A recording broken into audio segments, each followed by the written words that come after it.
Hello viewers, मैं विकास आप सभी को अपने यूट्यूब चैनल पर स्वागत करता हूं।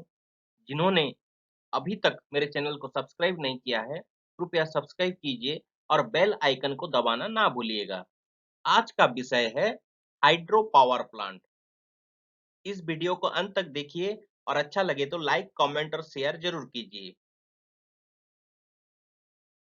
इस वीडियो के अंत में हम जान पाएंगे हाइड्रो इलेक्ट्रिक प्लांट स्थापन करने के लिए साइट सिलेक्शन करते वक्त किन-किन चीजों पर ध्यान देना चाहिए। दूसरा, हाइड्रो पावर प्लांट कितने प्रकार के होते हैं और उसके उपादान क्या-क्या हैं? तीसरा, इस पावर प्लांट के क्या फायदे और नुकसान होते हैं? तो चलिए शुरू करते हैं। What is hydro power station? यह एक जनरेटिंग स्टेशन है जो विद्युतीय ऊर्जा की उत्पादन के लिए ऊंची जगह पर मौजूद पानी स्थितिज ऊर्जा का उपयोग करता है। इस कार्य में जो ऊर्जा का रूपांतरण होता है, वह इस प्रकार का है। पोटेंशियल एनर्जी से मैकेनिकल एनर्जी और मैकेनिकल एनर्जी से इलेक्ट्रिकल एनर्जी। तो चलिए जानते हैं ये कैसे होता है। पानी की स्थितिज ऊर्जा को ऊंची जगह से टरबाइन ब्लेड्स के ऊपर गिराया जाता है, जिससे यांत्रिक ऊर्जा पैदा होता है, जो टरबाइन ब्लेड्स को घुमाता है।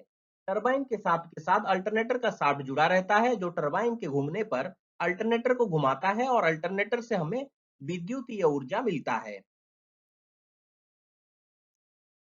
इस प्लांट को कहाँ बनाना चाहिए? क्योंकि इसमें पानी एक प्रमुख उपादान है और यह प्रचुर मात्रा में आवश्यक होता है, इसलिए पानी को जमा करने के लिए पहाड़ी इलाकों में डैम या बांध बनाया जाता है। Why hydroelectric plants are very popular?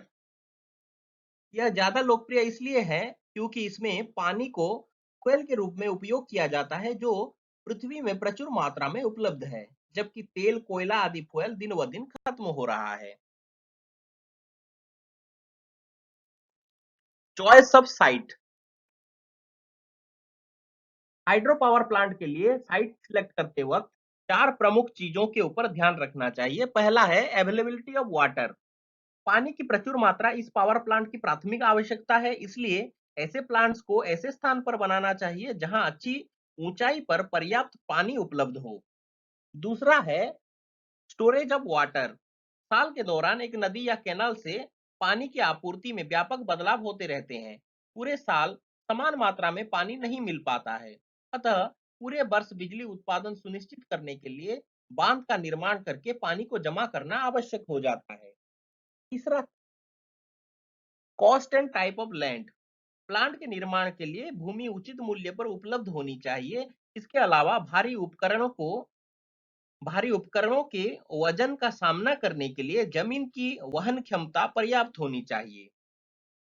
चौथा है ट्रांसपोर्टेशन फैसिलिटीज। इस प्लांट के लिए चुनी गई साइट रेल और रोड से जुड़ा होना चाहिए।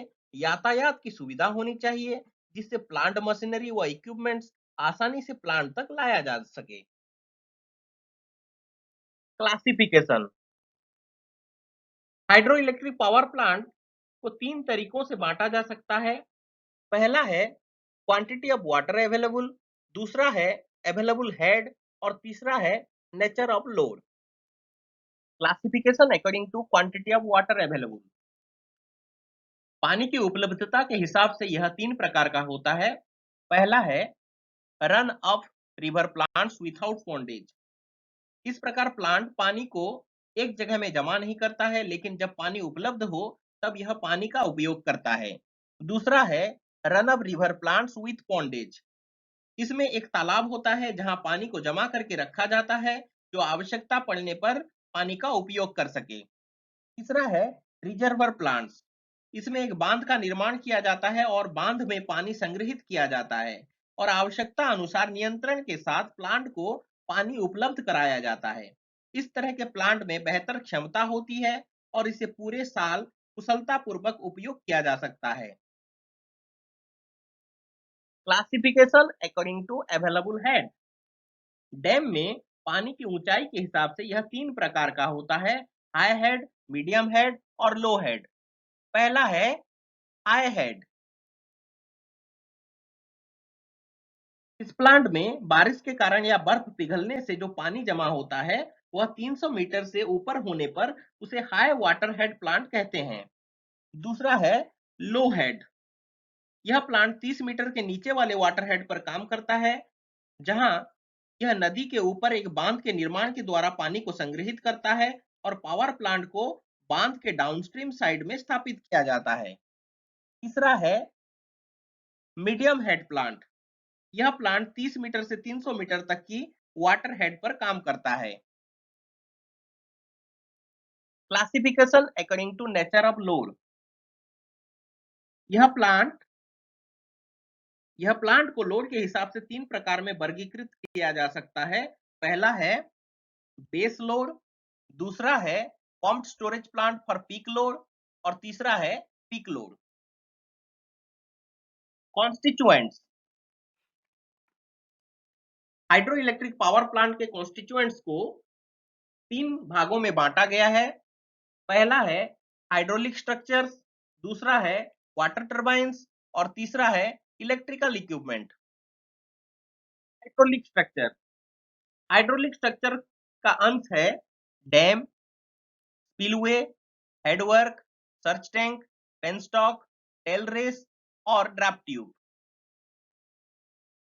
डैम। डैम यानी कि बांध।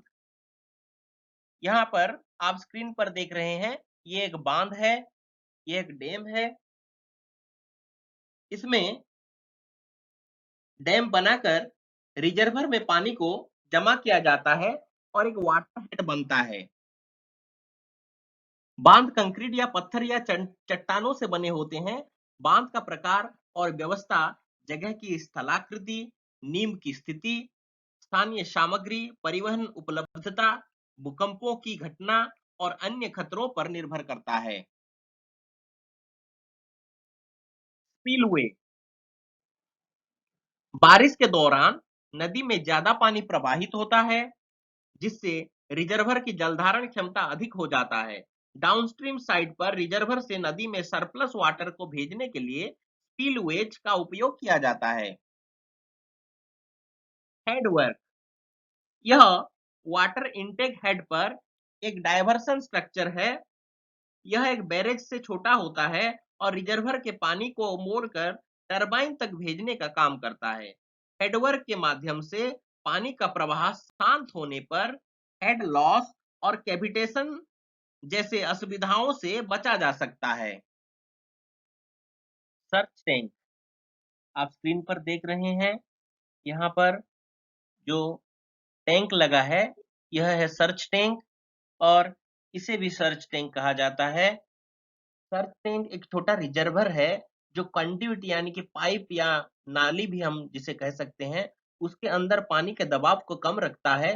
इस वजह से इस पाइप या नाली में पानी का स्तर बढ़ता और घटता रहता है। यह पानी के नाली के शुरुआत के पास ही लगा रहता है। इसका क्या फंक्शन है? पहला फंक्शन है, जब टरबाइन पर कांस्टेंट लोड होता है तो पानी के प्रवाह में कोई उछाल नहीं होता है, लेकिन जब लोड घटता है तो गवर्नर के द्वारा टरबाइन गेट बंद होता है, जिससे टरबाइन को पानी की आपूर्ति कम हो जाती है।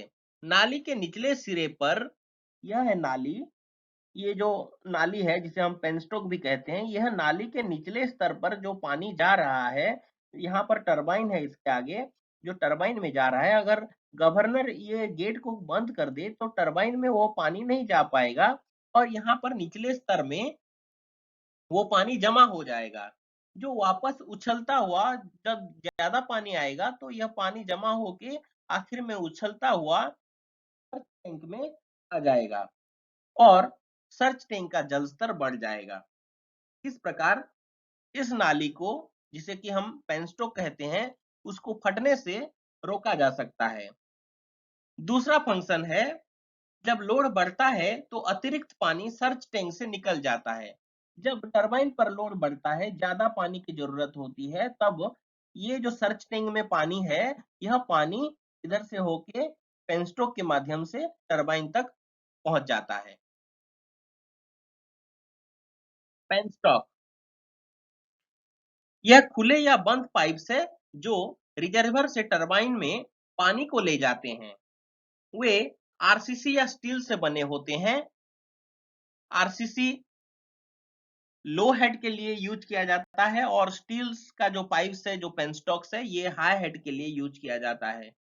पेनस्टॉक की सुरक्षा के लिए कई सारे उपकरण लगे हुए होते हैं, जैसे कि butterfly valve, automatic butterfly valve, air valve और search tank.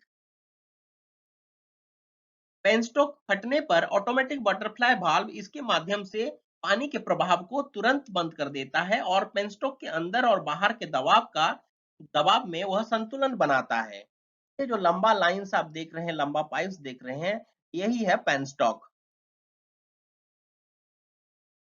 Tell race, tail race वह चैनल है जिसके माध्यम से पानी टरबाइन से गुजरने के बाद पावर हाउस से बाहर चला जाता है। यह प्राकृतिक स्ट्रीम चैनल या विशेष रूप से खुदाई करके बनाया गया चैनल या कैनाल हो सकता है, जहां पर टरबाइन से निकलने वाली पानी जाकर जमा होता है और आगे चैनल के माध्यम से या कैनाल के माध्यम से आगे जाता है। ड्राफ्ट ट्यूब, रिएक्शन टरबाइन में टरबाइन के अंदर और वायुमंडल में पानी के बीच दबाव का अंतर होता है, इसलिए इस प्रकार टरबाइन को पूरी तरह एनक्लोज किया जाना चाहिए। तदनुसार टरबाइन आउटलेट को टेल रेस लेवल तक एक पाइप के माध्यम से जोड़ना आवश्यक होता है, जिसका cross sectional area tail race की तरफ बढ़ता जाता है। यहाँ से जो आप देख रहे हैं, यहाँ जो ड्राफ्ट ट्यूब लगा हुआ है, ये जो ड्राफ्ट ट्यूब है, इसका cross sectional area tail race की तरफ बढ़ता जाता है। ड्राफ्ट ट्यूब के दो महत्वपूर्ण उद्देश्य होते हैं। पहला उद्देश्य है, यह रनर एग्जिट में सक्शन हेड स्थापित करने की अनुमति देता है, जिससे टेल रेस स्तर के ऊपर टरबाइन को बिना हेड लॉस के स्थापित करना संभव हो जाता है। दूसरा है, यह रनर से खारिज की गई वेलोसिटी से एक बड़े अनुपात को उपयोगी प्रेशर हेड में परिवर्तित कर सकता है। वाटर टरबाइन, वाटर टरबाइन क्या काम करता है और इसके प्रकार कितने हैं? यह गिरते पानी की ऊर्जा को यांत्रिक ऊर्जा में परिवर्तित करता है। यह मुख्यतः दो प्रकार का होता है। पहला है इंपल्स टरबाइन और दूसरा है रिएक्शन टरबाइन। इंपल्स टरबाइन, ये देखिए, यह है, ये जो टरबाइन आप देख रहे हैं, यह इंपल्स टरबाइन है। यह हाई हेड और कम प्रभाव वाले साइटों के लिए सबसे उपयुक्त होता है। यह 15 मीटर से छोटे और 1800 मीटर से अधिक हेड के साथ काम कर सकता है। इसमें एक पेल्टन व्हील होता है, यहाँ पर पेल्टन व्हील को दिखाया गया है। इस पेल्टन व्हील के साथ इलिप्टिकल बकेट्स लगाया गया है, अंडाकृत बकेट्स लगाया गया है, बाल्टी लगाया गया है। पानी के फोर्स से टरबाइन घूमता है, जिसे नोजल की नोक में रखी गई सुई के द्वारा नियंत्रित किया जाता है। आप ये चीज यहाँ पर देख सकते हैं, ये है डैम, डैम से पेनस्टॉक की मदद से टरबाइन में पानी आ रहा है और पानी को, ये जो चीज आप देख रहे हैं, ये है नोजल्स, ये जो टॉप में है, ये है नोजल्स। इस नोजल्स से होकर के पानी टरबाइन ब्लेड्स के ऊपर गिरता है। तो यहाँ पर क्योंकि पेल्टन व्हील लगाया गया है, तो पेल्टन व्हील में जो अंडाकृत बाल्टी है, उस बाल्टी के ऊपर पानी फोर्सफुली गिरता है। पानी के फोर्स से टरबाइन घूमता है, जिसे नोजल की नोक में रखी गई सुई के द्वारा नियंत्रित किया जाता है। इस सुई का गति को गवर्नर द्वारा नियंत्रित किया जाता है। टरबाइन पर लोड कम हो तो गवर्नर सुई के नोजल में धकेलता है, जिससे बाल्टी से पानी की मात्रा कम हो जाती है। टरबाइन पर लोड होने पर इसका विपरीत कार्य होता है। तो ये है नोजल, और जब गवर्नर बंद कर देता है तो इससे पानी आगे नहीं जा पाता है। रिएक्शन टरबाइन, इसका उपयोग निम्न और मध्यम हेड के लिए किया जा सकता है, जहां पानी आंशिक रूप से प्रेशर एनर्जी के साथ और आंशिक रूप से वेलोसिटी हेड के साथ रनर में प्रवेश करता है। रिएक्शन टरबाइन दो प्रकार के होते हैं। पहला है फ्रांसिस टरबाइन, दूसरा है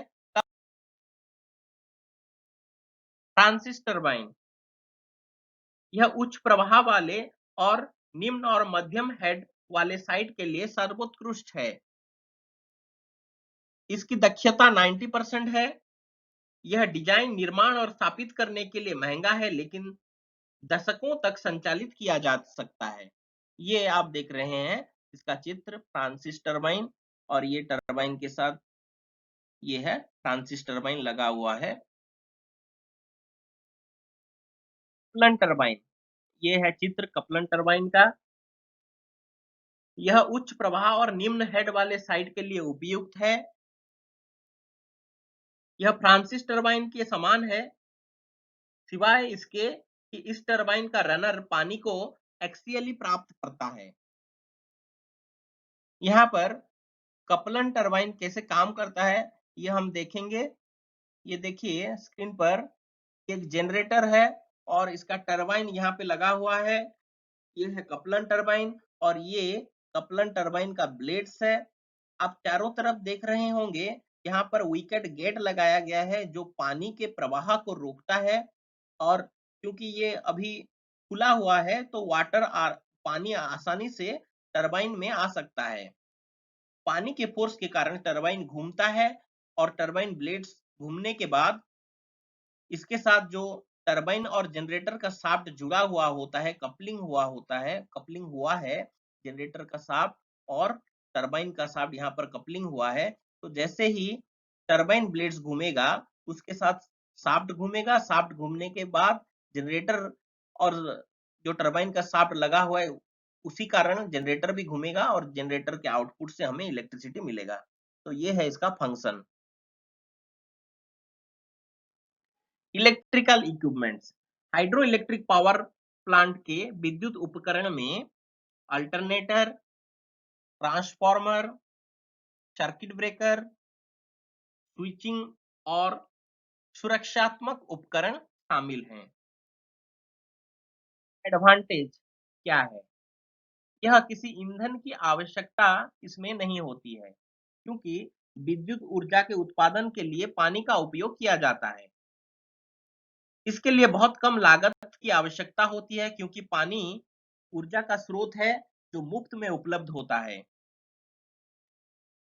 यह काफी साफ और स्वच्छ है, क्योंकि इसमें कोई धुआं या राख पैदा नहीं होता है। स्टीम पावर प्लांट के जैसे इसमें स्टार्टिंग टाइम ज्यादा नहीं होता है। ऐसे प्लांट को तुरंत काम में लाया जा सकता है। यह मजबूत और इसका लंबा जीवन है। ऐसे प्लांट से विद्युत उत्पादन, सिंचाई में मदद, बाढ़ का नियंत्रण आदि अनेकों कार्य होता है। इस तरह के पावर प्लांट के निर्माण के समय अत्यधिक कुशल कारीगरों की आवश्यकता होती है, जबकि प्लांट की संचालन के लिए कुछ अनुभवी कारीगर भी काम को अच्छी तरह से कर सकते हैं। डिसएडवांटेज, बांध के निर्माण के कारण इस पावर प्लांट में ज्यादा पूंजी लगाना पड़ता है। इस प्लांट को बनाने के लिए कुशल और अनुभवी कारीगरों की आवश्यकता होती है। मौसम पर निर्भर होने के कारण हर समय भारी मात्रा में पानी उपलब्ध नहीं हो पाता। यह सुनिश्चित नहीं हो पाता है। यह प्लांट पहाड़ी क्षेत्रों में उपभोक्ताओं से दूर होने के कारण इसमें ट्रांसमिशन खर्च ज्यादा होता है।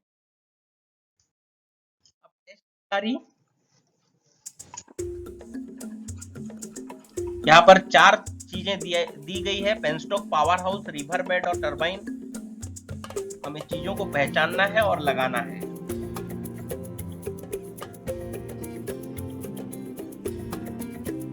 आइडेंटिफाई द हाइलाइटिंग पार्ट्स, यहाँ पर जो हाइलाइटेड पार्ट्स है ये क्या है? ये रिजर्वर है। Thank you for watching. अगर आपने अभी तक मेरे चैनल को सब्सक्राइब नहीं किया है तो सब्सक्राइब कीजिए। अगर ये वीडियो आपको अच्छा लगा है तो लाइक, कमेंट और शेयर करना ना भूलिएगा।